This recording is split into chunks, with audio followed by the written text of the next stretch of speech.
Hello and welcome to the world-famous Driving You Crazy podcast. This is the show where we talk all things transportation, anything that gets you from here to there. I am the traffic anchor and the transportation reporter for Denver 7 News, Jason Luber, and coming up today on the show, we are keeping true to our world-famous moniker and going global once again. Yeah, that's right, this time we are going to Sweden. I think it's the first time we've talked to somebody in Sweden, and we're going to be talking to Leo Waldenbach. Leo is the co-founder of an app called Zutobi. It's spelled Z-U-T-O-B-I. You can actually get the link to their website in the description of this show.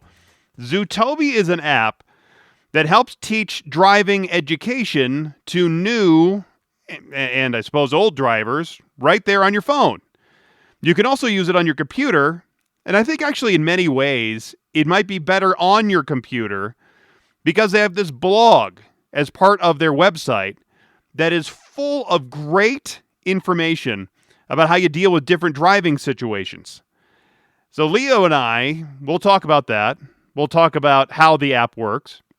We'll talk about how it helps drivers learn the rules of the road. And it's not just an app for the United States. Obviously, he's in Sweden, and they developed the app to help out people around the world, whether you're in Australia or France or Germany, or you can learn driving techniques and learn the rules of the road in all kinds of different countries around the world. So if you want to learn how to drive, I suppose in Spain, you can download the app and maybe you could set it for rules of the road in Spain, and there you go. So we'll be talking to Leo coming up in just a little bit. But first, have you seen police cars that look a little bit stealth-y? That's not really a word, is it? Stealthy. In other words, you've seen those police cars that don't have markings on them. They look like a Dodge Charger or maybe a Crown Victoria. I mean, you could kind of tell that they're an unmarked police car. And sometimes you can. I actually saw the other day this pickup truck that was outfitted as a police car, because I think police are trying to get a little bit more creative with their stealth vehicles. So you're not aware of, you might be aware of a Crown Victoria that looks like a police car, but you might not be aware of it's just a regular pickup truck that looks like that's a police car that doesn't look like it, but it is. And so you go blowing past them at 20 miles an hour over the speed limit and zoom there, they catch you. I mean, they look like usually just a regular car. So they can hide in plain sight. I think if you look close enough, at least I can, if you really look close enough, you can tell that they're a police car. The Florida Highway Patrol is going one step beyond. They're now using this stealth semi-truck to catch speeders. And what they're doing is repurposing Florida Department of Transportation trucks. I mean, a regular semi-truck. Because when you're looking at a truck, you have the tractor, the truck part, and then you have the trailer. So they have this Florida Department of Transportation truck. They make it look like it's the Florida Highway Patrol. And now they're using it to catch speeders. Because it started out being a tactic just to radio ahead. So there would be an officer up there in this truck.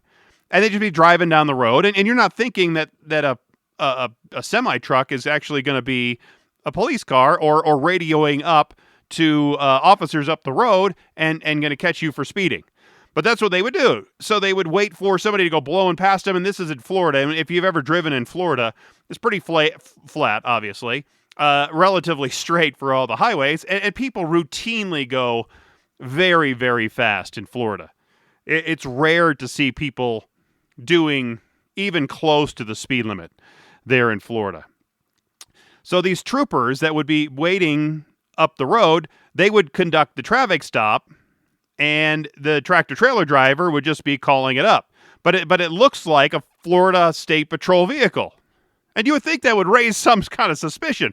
Hey, I'm passing the semi that looks like a Florida Patrol car, But you would think that you would slow down, but apparently people just don't pay attention that well. One sergeant said, believe it or not, people will pass this truck, although it's marked as one of our units, and most people pay no mind because this type of vehicle is the last thing someone is thinking about is going to help pull them over. For one reason or another, the Florida Highway Patrol, at some point then, has now authorized the drivers of the semis, these troopers who are driving the semis, to actually start stopping speeders on their own instead of just spotting someone and then calling ahead and having somebody else pull them over. It's something they don't do, but now they're starting to do it. They've actually been doing the same thing in Tennessee, using a semi-truck to spot bad drivers and then call ahead to the waiting patrol officers up the road and then pull you over. Well, now you know. See, this is a public service, people. It's a public service. So now I'm trying to help you out. So if you see a semi, you can't necessarily just think, oh, it's just some random guy driving from here to Charlotte and going to drop off this load of potatoes. That's not the case. It could be somebody that's going to report you for speeding as you go whizzing by them. It's something I didn't know. I actually heard of truck drivers being part of the safety patrol, and if they saw something where someone needed assistance, they would call it in. But I didn't really hear of anything where they would only call in for speeders. So that's interesting. And now you know. At least now you have. Now you've been forewarned. Yeah, because you see that campaign too to call the state patrol to report aggressive drivers or speeders. It's usually the star. And then if it's Florida Highway Patrol, you go FHP or CHP or whatever state you're in. But now I'm going to have to be on the lookout for semi-drivers as police cars. All right, what if you could show up to an airport and instead of going through a whole COVID test, as some airports are now giving you, where you have to stick that thing in your nose, wait 15 or 20 minutes, and you get that rapid test, what if you could show up to the airport and have a dog just sniff you to determine if you have COVID? That's happening right now in Finland. There are 3 dogs, and they have sniffed swabs that have been taken from 2,200 passengers since the testing booth was set up at their airport's arrival hall, and they found that the virus is present in less than 1% of travelers. But the amazing thing is that these dogs and their noses are sensitive enough to smell the virus. Now, when I was thinking about this story, as I read it the other day, if you have a swab and you put it in somebody's nose, and let's say that somebody has the COVID, and they take that COVID-soiled swab and they stick it in front of the nose of the dog, presumably, isn't the dog sniffing the COVID? Right? Because you would think that some of the viruses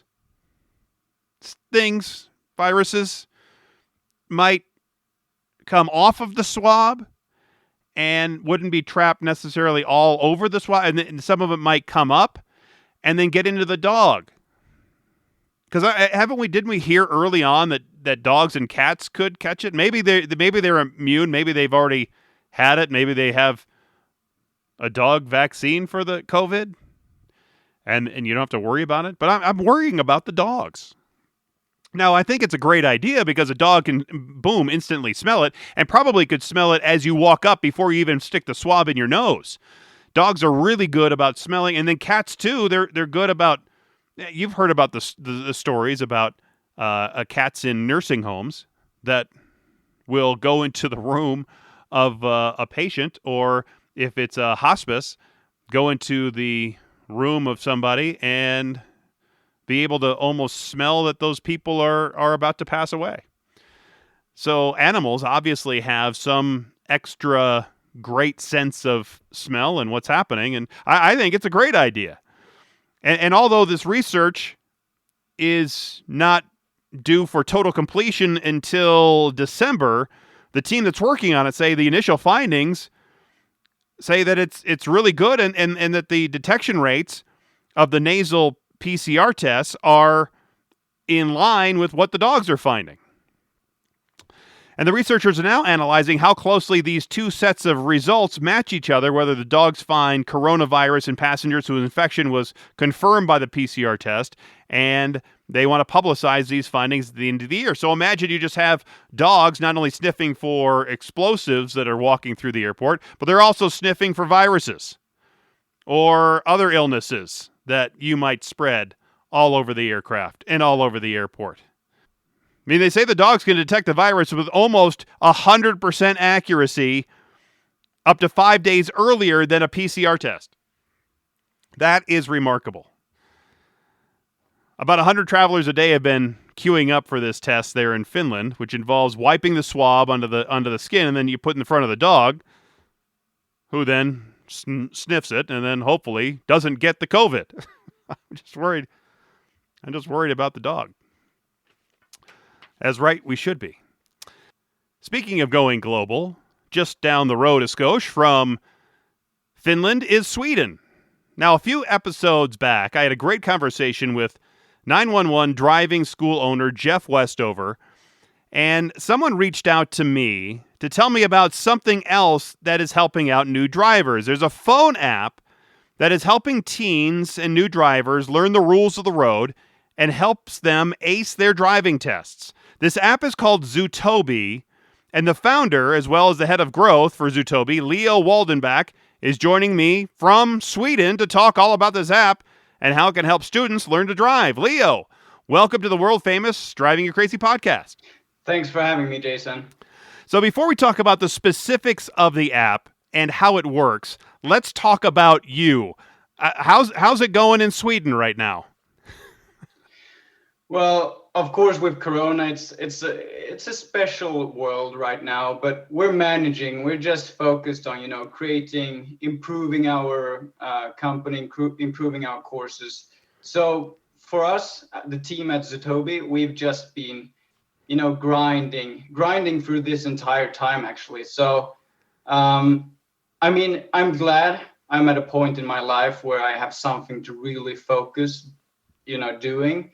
So I'm doing quite well, actually, disregarding the circumstances. How tough is driving in and around Sweden? It's very tough. It's very tough. But we have rigorous courses. We have a great driver's education system, and that's just where we started off. Like, we saw that around the globe. Traffic accidents are so prevalent, and the main cause of traffic accidents, or a lot of them, are caused by drivers not having enough knowledge, so they make driver errors, and these are highly preventable accidents. So what we just did was that we took driver's education from Sweden, we took driver's education from Australia, we took driver's education from the UK and Germany and the US, and we kind of merged them into this ultimate driver's education course for, creating the best experience, the best learning, and the best memory retention.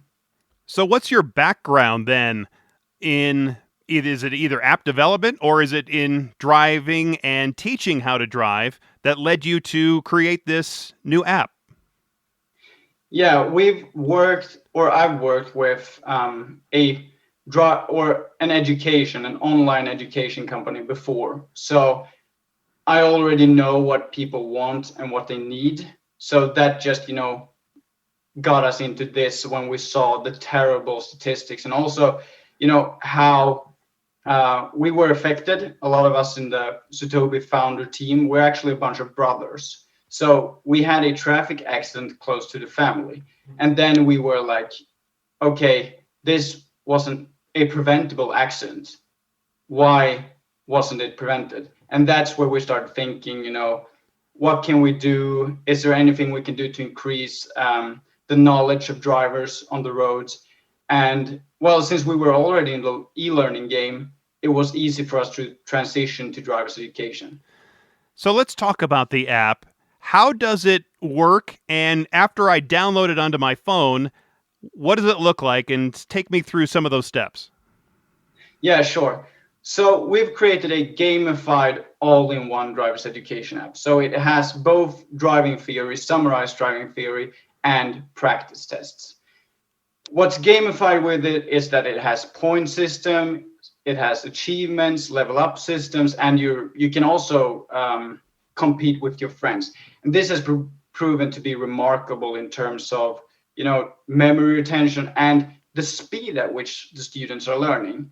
And this is true for all teens, but especially teens who have problems concentrating normally. So they, WhatsApp message or talking with their friends or talking to them, or they just don't want to study. And this gamification that we have integrated in our app has just proven to be remarkable with teens and young adults. But if we look at how the app is, the layout of the app, well, it's built into lessons. So each lesson focuses on specific topics. This can be use of lights, traffic lights, warning signs, railroad crossings, how to drive safely near pedestrians. And what we do then is that we let the student read through a summarized version of that topic. So they know everything they need to know to become a safe driver on that topic. And then we reinforce the information with practice tests. And these practice tests are highly similar to that of the real permit test. So you get both the, permit test practice and preparation, but you also get the foundation to become a safe driver through the theory that many people actually skip because the handbook is so boring normally. And is this maybe better than just reading through the handbook? Because like you said, there are some gaming type aspects to it at the same time as you're learning, you're also having fun at the same time? Yeah. I mean, I think that's the future of driver's ed, to make things fun, because that's how you get people to study. And I think that's just been a huge part of today's problem and why teens are so likely to be involved in accidents. It's just the fact that teens have a hard time studying sometimes and they don't get the foundation right. So they need that extra little push. And we give that through gamification, making it like a game. So they want to study, not that they have to study. Is it an app that maybe you would suggest the teens using? Let's say if they're in the car with their parents as their parents are driving, maybe they can use the app at the exact same time so they can see any of these real life things happening on the road. Is that a decent suggestion? Yeah, I haven't thought about that actually, but probably. I mean, Leo, I'm an idea guy, Leo. So there you go. Yeah. Thanks for the idea. We should probably put that in app. But yeah, I mean, the main thought is like we have a lot of real life situations. We have a lot of visuals to make, to increase retention and remembering, because it's proven that real life situations, so the teens can actually learn and then they can see what it could look like in real life. So I mean, I think probably the best way is to read the theory first and then look at those things when driving with your parents. I'm speaking with Leo Waldenbach. He is the head of growth and co-founder of Zootobi. It's an app, and it helps kids learn about driving, and it's an education app, and it's really interesting. You can get it right now on iPhones and on Android, and the link to it is here on the description of the show. You were talking about how you took all the different driving styles from around Europe or United States, Australia.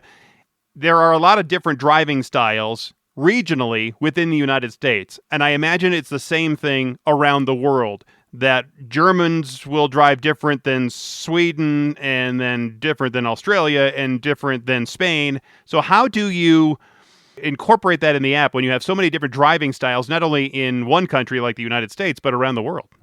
Yeah, so what we did was to take concepts of things like videos or how to present certain things and just make the ultimate course. But we have entire teams working to maintain the courses, update them, and make sure that they are correct for each country, each state, wherever they are. But we make sure, we take it very seriously. We make sure to have people from each country creating the courses with us. So we don't create the courses. We make sure to have experts in education, senior drivers with a lot of experience creating these courses each step of the way, and also maintaining them and updating them as we go. So if I'm in the United States, I download the app and I'm looking at driving instruction for the United States. If I'm in France, I'm going to look at the driving instruction for France, right?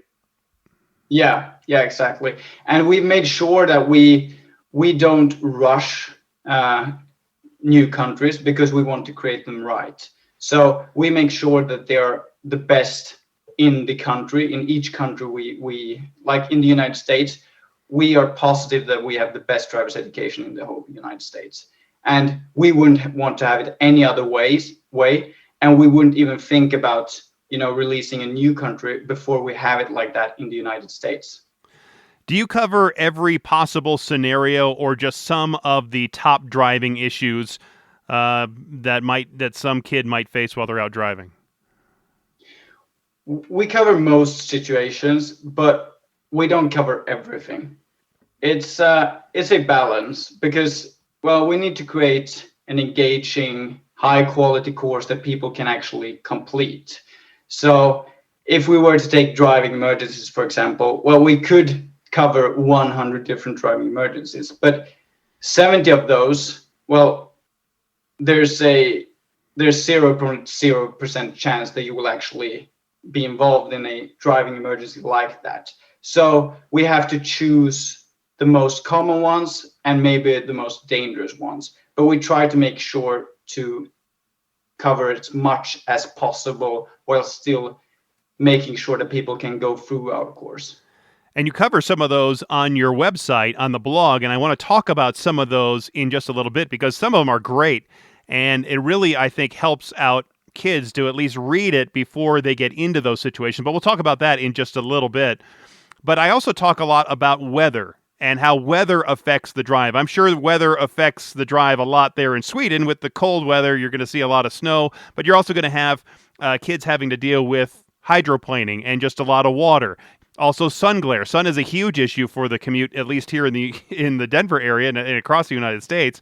And I would imagine it's similar there in Sweden if you're heading into the direct sun. So what about dealing with some of the weather issues? Is that covered in the app? Yeah, definitely. I mean, we cover everything that you need to know to become a safe driver. We make sure that you know how to cooperate with other drivers, how to drive near pedestrians, trucks, how to drive in different kinds of weather conditions, what to do. We don't, that's a big issue with the driver's education in the United States nowadays, that a lot of it is focused on getting people to pass the permit test, or at least that's how a lot of students think. But we try to not think about the permit test, but think about how to create drivers that can actually drive on the road without being hazards. So, we make sure to include all of those different types of situations that you can actually be involved in, like different weather conditions, like driving in fog, driving in heavy rain, driving on when it's snow outside, stuff like that. You mentioned driving tests. This is obviously a preparation for us to pass a driving test. In the United States, all the different 50 states have different driving tests, so you must have to cover all of those. Plus, I would imagine that the driving test in Sweden, where you are, is going to be different than the driving test in the Netherlands or the driving test in Switzerland. So how do you deal with all the different driving tests that you have to teach to? Yeah, it's the same thing as I previously talked about. We make sure to have entire teams from each country that are developing these courses. So everything is up to date, up to point, and accurate for each state, each country, wherever we are. I'm speaking with Leo Waldenbach. He's the co-founder of Zootobi. It's an app that helps kids and, well, I guess adults, if you will, in their driving education. And he's also the head of growth. Let's talk about that. Let's talk about adults. I think, and I've always advocated that I think adults should go through driving courses again and again, because I really think that helps them learn, at least remember the rules of the road, what they're supposed to be doing, and maybe they'll drive a little bit better. What do you what do you think about adults using the app? Yeah. I mean, that's a great point. We definitely advocate the same thing. We think that people have a responsibility to refresh their knowledge every so often, because it's just natural that you forget things after a while. After 4 years, if you haven't refreshed the road rules, you probably will have forgotten a lot of basics. And you will also probably have started, pushing the boundaries a little bit, driving a little bit quicker, not maintaining the safety margin that you need to maintain.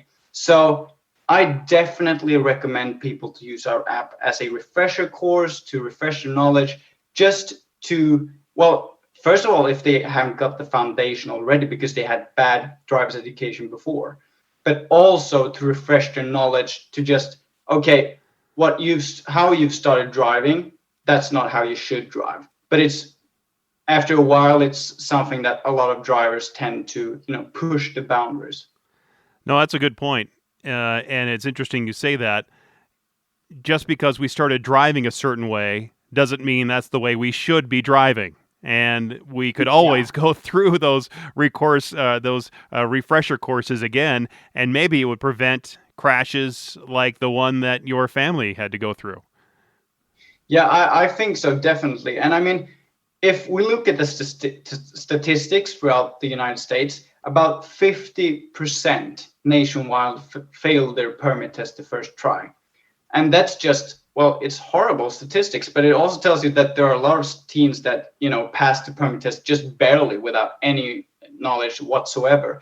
And how can you become a safe driver if you don't have the foundation, beforehand? Because then you will start learning things your own way. You will have to get the knowledge somehow, and probably you will learn it the wrong way. So, I mean, I think that's a massive problem. And I think, like I've said previously, I think that's a big reason why we have the statistics that we have. And as well as it's been proven that teens, when they start driving alone, they completely disregard a lot of these major driving rules that they should be following, like talking on their phone, texting, or driving distracted, driving too quickly. And these are things that, I mean, if they understood why they shouldn't be doing them, a lot of more teens probably wouldn't be doing them. What is the cost of this app? How much does it cost me to download it, to go through any of the programs? And how many programs are there available for me to use? Yeah, so on the web, we have a lot of content, premium content that you can access right now for free. That will help you a lot. In the app, we're experimenting, but right now you can start a free trial, and then it's $4.99 a week. And why we chose weekly price is because we know that a lot of teens are studying the days before the test, so we can't have a free month price because then nobody would sign up. So we had to find a compromise, and we can also see that it doesn't take many weeks to study, and then you get premium driver's education. So it's a bit different depending on if it's the web or the app, because on the web we provide different options. You can study a month, you can study 3 months, or you can study a week, depending on what you need. But that isn't available in the app. So we talk about the website, and there is a section on your website at Zutobi.com. It's ZUTOBI.com, and you can get the link on the description of the show here. One of the most impressive parts is really the blog that's on there, and it covers all kinds of great topics, like how to use a roundabout. I love roundabouts. I'm a big fan of the roundabout because you keep traffic moving. So why do we get so many people that can't deal with a roundabout? Yeah, I don't know, I don't know, Jason, but I mean, roundabouts, I think they're great as well. I think it just comes down to people are used to intersections, and people don't like new things. But if we look at like the statistics of roundabouts, they are great. They reduce accidents. They're cheaper. They're just great overall, and you don't have to worry about the right of way rules. You don't have to worry who has to go first because it's very simple. You yield to the person inside the roundabout. Yeah, I find them easy to use. But do you have a lot of them there in Sweden? Yeah, we have a lot of them. I'm speaking with Leo Waldenbach. He's the head of growth and the co-founder of Zootobi, the app about driving education. You also have on your blog a bunch of other interesting stories, including one that says how to handle a tire blowout, the step-by-step guide. I think that's one of those experience kind of issues where you could learn about it by reading about it all day long, but until you really experience it, you're really not going to know what to do and how to handle it. Yeah, I mean, I definitely agree to a point. So experience in these kinds of situations is king. But experience for, well, tire blowout, it's hard to get. So the next best thing is preparation. And well, if you don't prepare by reading beforehand, then you will have no clue whatsoever what to do. So it will be guesswork. Half of the time you will have a very bad crash, and half of the time you will make it because you did something right. So there I would say that by getting information beforehand, we hope that somewhere in the back of your mind, you will at least remember some things. You will remember that you shouldn't brake harshly in the case of a tire blowout. You should just let the car slow down or brake gently, even though it's a natural reaction to just push the brakes. So I think that's how we're thinking, because if you're in a situation where your life, it could actually be a potentially fatal crash, would you want to have a chance to remember what to do, or would you want to guess? You have another blog post here about how to overcome fear of driving with 6 key tips. I think some people, especially new drivers, they can be scared behind the wheel because it is a big responsibility, and some people take it as a responsibility. Other people just get in and go, and they don't really care about what they're doing or what they're in and how dangerous it really can be. But there are kids that will be scared about driving, and that can be almost as dangerous as being reckless while you're driving. How do you Yeah. get people to overcome those fears? Well, driving anxiety is very difficult and it varies from person to person. But, well, I think it's a lot about the foundation. Once again, if you come to an intersection, you're a new driver, you don't know who should go first. That's a stressful situation. And that's where you start making mistakes in stressful situations. So you need to know this information by heart. You need to know that that car over there should proceed first. I should not. Otherwise, it will become a stressful situation. You start making mistakes. The second thing, I think a lot of teens, that it's hard if you have driving anxiety, but you need to get experience behind the wheel. I had a friend, a very close friend actually, who he was looking forward to getting his driver's license a lot. And then he got behind the wheel and he had crazy amounts of driving anxiety. So his parents had to force him into the car, like, you have to learn how to drive. And he didn't want to. And he's told me that in the beginning it was horrible. And he was driving really slowly, which is, like you said, it's very dangerous because driving too slowly can be just as dangerous as driving too quickly. But you tend to do that if you have driving anxiety. But he said that after about 40 minutes of driving, it started to ease up a little bit. And after he felt comfortable, he made sure to study the foundation, the rules of the road, knew them by heart. And after a while, he got comfortable behind the wheel. Now, I think that is, the kind of the type of driving anxiety that most teens have. But of course, not all of them, because some can be caused by like some trauma or something like that. But I mean, I think a lot of the time it comes down to just learning the rules of the road correctly by heart and practicing a lot. You were bringing me back by talking about a traumatic situation. My first wreck when I was 16 was I drifted a little bit. I was distracted by something. This was well before cell phones you had in the car. But I drifted a little bit. So I was in the left lane of a 2-lane road, drifted a little bit into the turn lane, and there was a pickup truck in that turn lane, stopped to make a left turn. Well, I saw the pickup truck too late, and I slammed on the brakes, and the car craters down and then shears off the whole front of the car. But I was freaked out after crashing the car like that, and it made me not want to drive for a while. Now, it did take me a little bit of time to say, all right, I'm going to go back and do it. But to your example there, it's the same thing. You get these irrational fears, and you just have to overcome it, even if you're in a crash or you're not in a crash.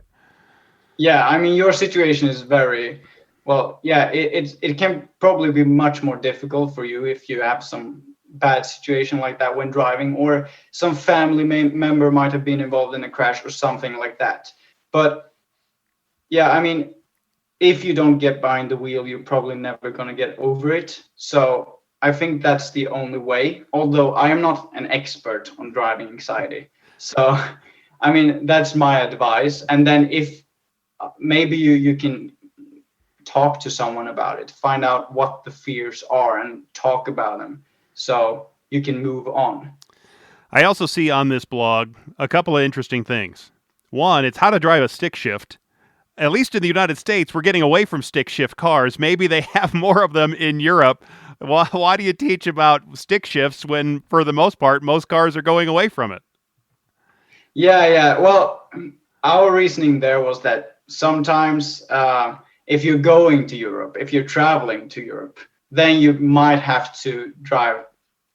Then you might have to drive a manual car. So that's why. We know that automatic cars are prevalent in the United States, and there are almost no manual cars. But we feel that's the thing again. We feel like we need to teach people, so at least they have some kind of knowledge in case they come across the situation. So are there a lot more than manual cars there in Europe? Yeah, definitely. I would say like probably like 1/3 of the cars or something like that. My father, he didn't even want to get an automatic car because he liked so much driving manual.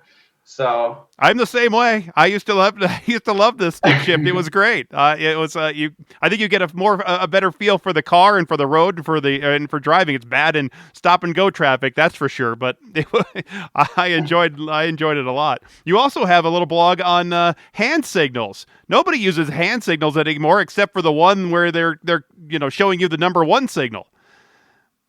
Yeah, but definitely. I agree with you. It's highly unlikely that you have to use hand signals, but in case you have your something goes wrong with the car, then you may need to, and then it's good to know. Like, it's pretty basic and it's good information to know in case the worst happens. It probably won't, but in case. I'm speaking with Leo Waldenbach. He's the head of growth and the co-founder of Zootobi. It's a driving education app that you can download right now on your phone. You can also get the link at the description of this show. I want to talk to you real quickly about getting pulled over. I know it's controversial here in the United States. We've heard a lot about that. But getting pulled over, whether it's in the United States or in Europe, it has to be a similar situation. Do you talk about that on the app or just on your blog?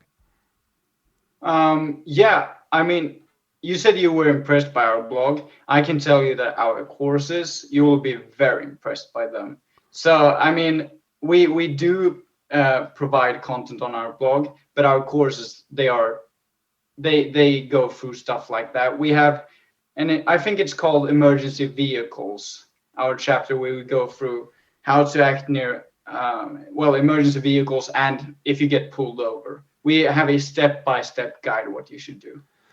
That's great. What do you think about autonomous cars? When autonomous cars start driving themselves, they're not going to need us to learn about how to drive, right? Yeah. I have nightmares about them, but jokes aside, I think it's going to take a while to get fully um, autonomous cars. We are very far away from that, and then we have legislation that will, be a couple of years after we've actually got autonomous cars. So I think we've got a couple of years until we start seeing them on the roads in any kind of, well, where we see them often. Yeah, I agree with you. I think it's going to be a lot of years down the road. And then the question is, do you mingle people-driven cars with computer-driven cars, and then that's inherently dangerous. And so I think there's a lot of stuff to work out there.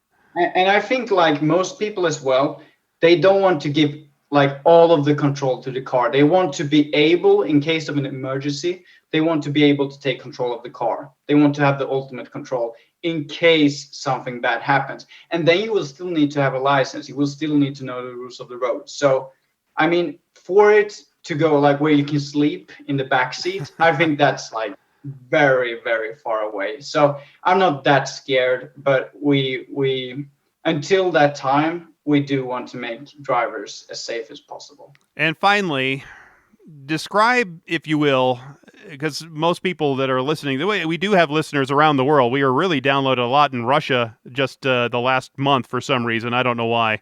Also in Spain and Germany. So there'll be people from Europe listening. But tell me about the driving in Sweden before and during and now at the tail end, hopefully, of the pandemic. What was driving like before and now during this pandemic there in Sweden? So what do you mean, like more how much was traffic volume picking up? Were there a lot of people driving? Is there just not as much driving now? What is driving like then compared to now? Yeah, I mean, I think, like, I'm not quite sure actually. Did you drive? Do you not drive very much? Do you ride your bike, or how does that? How do you get around? Well, I work from home, so I don't need to drive all that much. but I mean, I think for a time there, a lot of people work from home, but people are getting tired of COVID. So I think it's going to get back into pace, like the normal pace soon. And hopefully, I read about the new vaccine. So hopefully we can get that out soon and things can begin to return to normal. I mean, do you have traffic people on your local news broadcast telling you about crashes and other issues like for your morning or afternoon commutes? Yeah, definitely we do. There are a lot of crashes in Sweden as well, but we have a very difficult driver's education system. So you have to get 58 out of 65 questions right, and you have to go through a minimum amount of hours before you can take the test. And it's the same for the United States with driver's ed, state-approved driver's ed for teens. But the thing with the United States, for example, in New York, you only have to get 16 out of 20 questions right. So you don't have to have all that much knowledge, which is a huge issue when you later become a driver, because it's just a wicked system that you have to get 16 out of 20 questions right. And you, most of the time, you also know kind of what the questions could look like. And then you don't think about the consequences about studying the night before. And well, as well as that you can fail, which we see in the statistics, that 50% fail the permit test the first time. And what is what is the driving age for Sweden? Same as the United States? No, we can start driving earlier, but we have different types of licenses. But it's 18 typically. Yeah, I know it would make a lot of teens mad, but I think the same thing should happen in the United States. I think it should be raised to at least 17 or 18, because given a car and that responsibility to a 15-year-old, even though they're not allowed to really be by themselves till they're 16, still, that's pretty young to be handed such a responsibility. Yeah, definitely. I mean, and I do think as well that with age you become more responsible. So it doesn't have to be many years, but I do agree that 17 years old could be much better. And then maybe we could see that people are taking more responsibility on the roads, and maybe the difference between the age groups wouldn't be so big, because right now 16 to 19 years old, the teens, they are crushing it in terms of crashes. Yeah. So I mean, I definitely agree with you that age is a factor here, and the reason why the statistics are so poor in the United States. Leo Waldenbach from Sweden, the head of growth and the co-founder of Zootobi, the app that can help you and your teen driving and get some better education. And if somebody wants to download it, can they just find it right there on their iPhone or their Android, or it's on all the phones, right? Yeah. We have it on Android. We have it on iPhone. You should be able to find us pretty easily because we're big. We have 200,000 monthly users and we have 40,000 ratings. So you should be able to find us pretty quickly. That's awesome. Well, thank you. I had a blast chatting with you here as you're from Sweden and I'm here in the United States. 8-hour difference. That's pretty cool. So thanks to technology, we can do this. So I appreciate, Leo, your time and your expertise, and great luck with the app. Yeah, thanks a lot, Jason. It was great talking to you. Again, that app is called Zootobi, Zutobi. I have the link in the description of this show to their website, and from there you can get the app on your Android phone or your iPhone. You can also rate, rinse, and repeat about this show or this episode or all the episodes, if you don't mind. I'd appreciate you doing that, especially on iTunes. It helps me out a ton. As I was asking Leo that question about using the app while driving, I was really wondering, and this was just going over in my head the whole time, and I just couldn't bring it out. I just didn't know how I was going to react. But I was wondering if it would be productive or counterproductive if you were using the app while driving. Not just using the app while your parents are driving, but using the app learning to drive while actually driving. I don't think Leo would say that's probably a recommended use of the app. But now that I think about it, it'd actually be a nice feature of the app. It maybe in a future update. Let's say this. You set the phone in one of those holders on the windshield. I have one of those so I can see the phone, right? You use it for GPS or whatever. So you set the phone in the holder that's on the dashboard or on the windshield, and you turn on the app, and let's say it has a camera that's going like a dash cam would, right? So it can see what you see. And as you drive, let's say you are approaching a four-way stop, it tells you, the driver on the right will have the right of way if you both arrive at the same time at the four-way stop. So it's educating you while you are actually driving and giving you real-life examples of what you should do while you're actually doing it. It watches you drive and then helps you learn as you're driving in those real-life situations. Maybe let's say it's sensitive enough to know that you have started to slide a little bit. It's a little bit icy, maybe it's snowy, and then it says, hey, turn right to go left. That sort of thing. Gives you these helpful tips. Don't go through that red light. Stop, or the yellow light.